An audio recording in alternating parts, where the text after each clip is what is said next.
Hey, hello guys and gals. How are you all doing? Long time no see once again. This is Stevo Runs, a channel created for like-minded people looking to become fitter, healthier people. Alright, so apologies sincerely for the lack of content. Half my runs at the moment are done in the pitch black in the streets because I go early. The other half are in the gym, which you just simply can't camera stuff in there these days. I wouldn't even try. But so do a little catch up today, what's been going on, a challenge or two that I've set myself for this year. I'm quickly talk you through today's run and what's going on at the minute and what's coming up like race wise. So don't go anywhere, let's talk about it.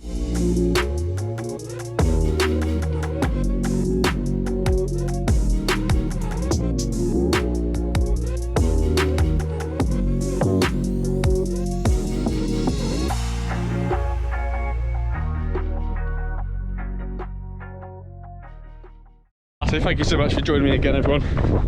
I'll tell you something, I've misjudged this today. It is absolutely freezing.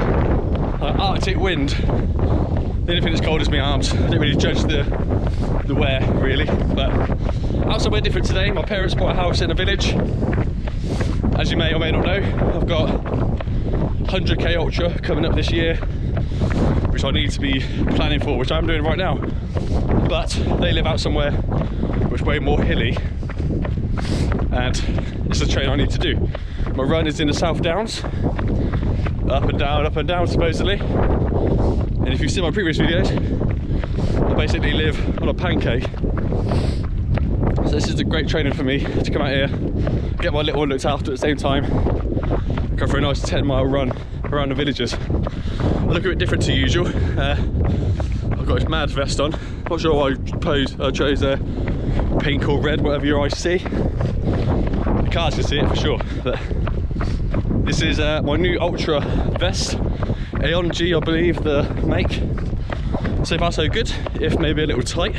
Now I've got the water bottles in there, but it's time for me to start putting into practice all the stuff I need to compete in this Ultra. Now I have got London Marathon and another marathon in between that. I'm going to put them as part of my training for the Ultra, which is in June. So wearing the vest, I've got my bottle in there, squeezable ones, with a bit of nutrition here and there, got pockets everywhere.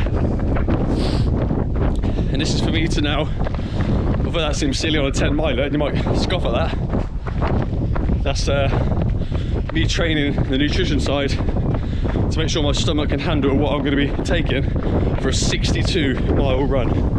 What am I doing? 62 miles. Well, apologies if it's windy and you can't hear. It is pretty bad out here today. So, that's the new vest.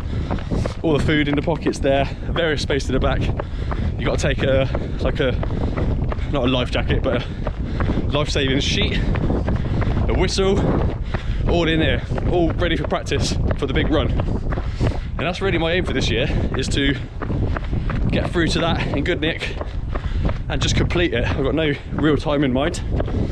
Obviously I've had a little goal in the back of their mind what they'd like to do it in, but that'd be one hell of an achievement just for me to get to the finish line there, no matter how long it takes. I've also got runderwear on. Might be too much information, but again, just trying everything out that I'm going to be using on the day, so I get no nasty surprises. I've done some marathons, don't get chafing issues, but I don't know what happens after 26 miles. You don't want to start bleeding down in places there unnecessarily, so I'm getting used to wearing the underwear, the vest, drinking while I go, eat while I go, whatnot. One thing I can say, the extra weight I'm carrying on the vest, maybe on my belly, I don't know, it's making my heart rate go up a bit today. So 156, my zone 2 is 153 below, so I have to slow that down as I get onto these hills, maybe stop talking to the camera. But there we go, it's all good. 10 miles in, have another good week. A planned start, so it's 16 weeks to go before it, so start of March.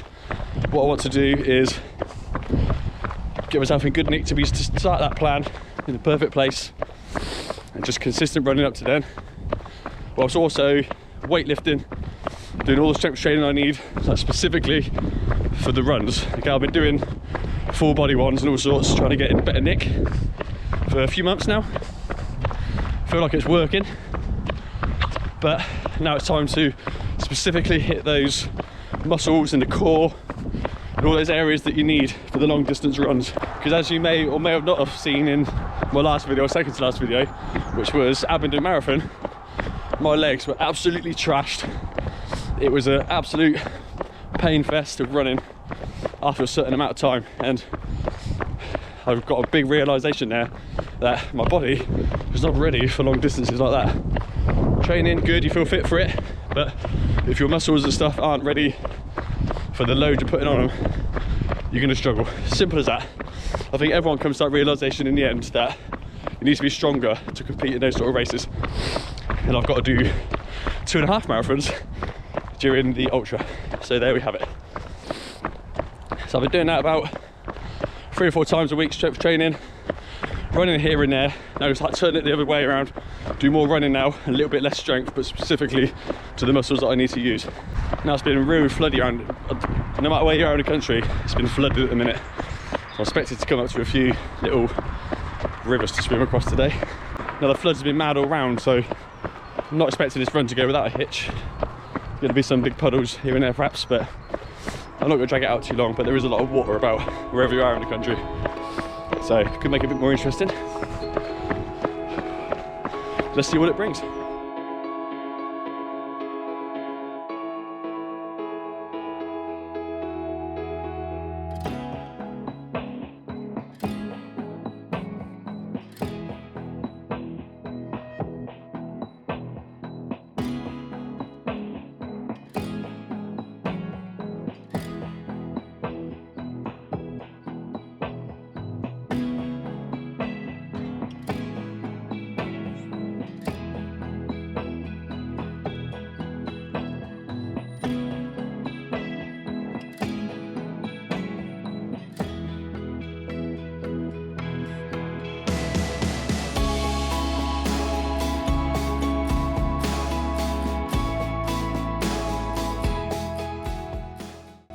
Okay, so something I've noticed since getting properly back on it and doing the gym and stuff too is that my pace is absolutely shot to bits. I feel like I can still do like a half decent half marathon and stuff, but in terms of my pace at a low heart rate, it's absolutely turned on its head. If you can remember back to my old videos where I was doing the Maffetone method, where you run at a certain heart rate every time and you monitor your pace, there's at one point I was doing 7-8 mile runs from a heart rate of 143 or 150 sometimes, and my pace was like 8-minute miles. Now my average pace is 9:52. My heart rate's sitting at 158, 154 average.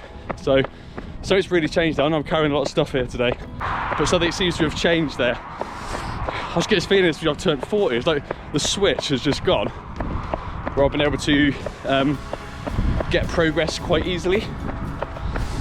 And it feels now hard to come by.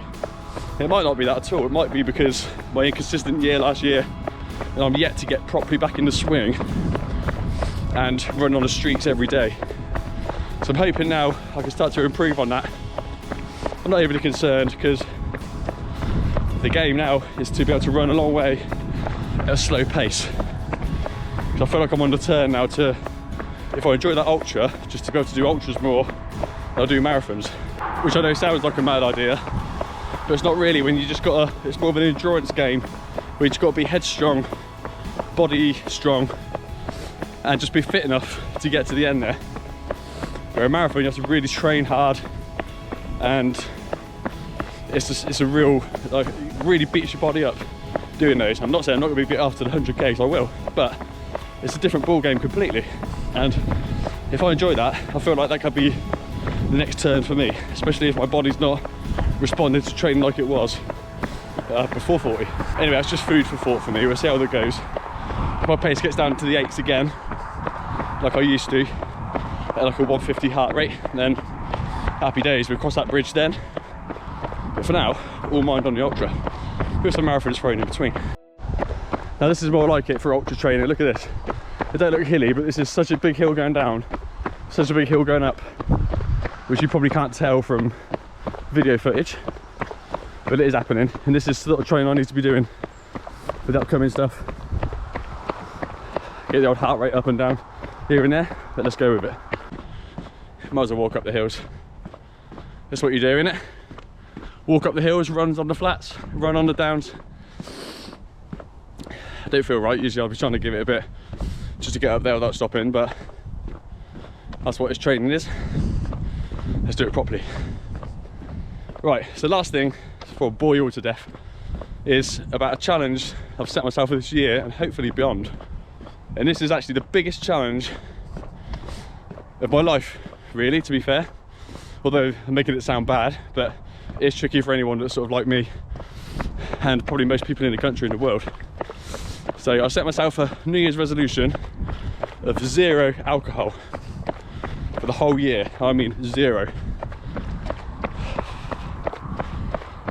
Now that is a particularly tough challenge with my history. Now, I'm no alcoholic or anything like that, but I do like a drink. Good thing for me is that I don't drink at home. I only really drink on occasions, or when we have a get together, or when you're around some friend's house. But when I do drink, I drink too much. I'm what they call a binge drinker, a proper one. So that's been going on since I was able to walk in a pub, and probably before that, like us British kids do. But it's a real tough one because it's the, what's the word, like the stigma around it or something. I don't know what the right word is. It's the pressure that you get from people when you tell them you're doing that. And when you're just out on occasion, you decide to not drink, and you feel like you have to make excuses for it. Like, just let me do it. Just don't even ask questions. Let me drink lemonade. Let me enjoy the night as I would. Let's see how it goes. But there are nights that come up that are particularly difficult to do that. You've got England playing in the European Championship. That's always one I go enjoy every game. Holidays, general nights out, weddings, all sorts of occasions. There's more than you think where they pop up, where you just seem to naturally drink. And I've just got to that stage in my life where I feel like I don't want to do that anymore. I don't want to throw my running out the window. I eat healthy, I get pissed, I eat unhealthy the day after, and it snowballs into just being, I'll just switch back over in an instant. I think a lot of it's down to alcohol. So with that, even if I get home at midnight, I'll be sober, I'll be good enough to get up in the morning and do my long run, not miss any training, and just be all round healthier. Oh, one thing. Any of you that have quit drinking, what advice do you have for me to be able to just do that? How do you get by doing that? It's not like I'm craving for drinking nothing, but how do you get by the social side of things? What do you say to people? What do you do? And this is a shout out to Liam Smith. He probably sometimes watches the channel. My friends are on Facebook. I saw that he's 2 years alcohol free. Really put a lot of effort into his training, and I was thinking about doing it, and that was the final thought for me on New Year's Day when I had a hangover. I read his post. He does DJing and stuff, and he manages to not drink. So thank you to you for giving me that last little push to make that decision. So what did you do, Liam? And what everyone else, what do you do on your no alcohol journey? So there is my pledge. I've said it to you, I've said it to myself. I've set a little well done thing on my phone, counting down the days. And if it goes well after a year, I won't be playing catch up, I'll be carrying on. I've done some tough challenges already. I quit caffeine, although now I do drink some decaf, but just I know my limits now to not get those horrible feelings I used to get of jitterness and stuff. But that was a tough one. This one could be even harder, but I just know I'm going to do it. And I've said it to you now, so you can say, yeah, you fucked up if I don't, but I will. Okay, so that's all for me. Training's going well. Non-drinking has began. Let's try and get more videos made. Keep you in the loop of how things are going. And I'll see you in the upcoming training to London Marathon, Milton Keynes Marathon, Race to the King 2024. Come on, let's go. Thanks for joining me. Hit the subscribe button below. This is Stevo Runs. See you on the next one. Cheers.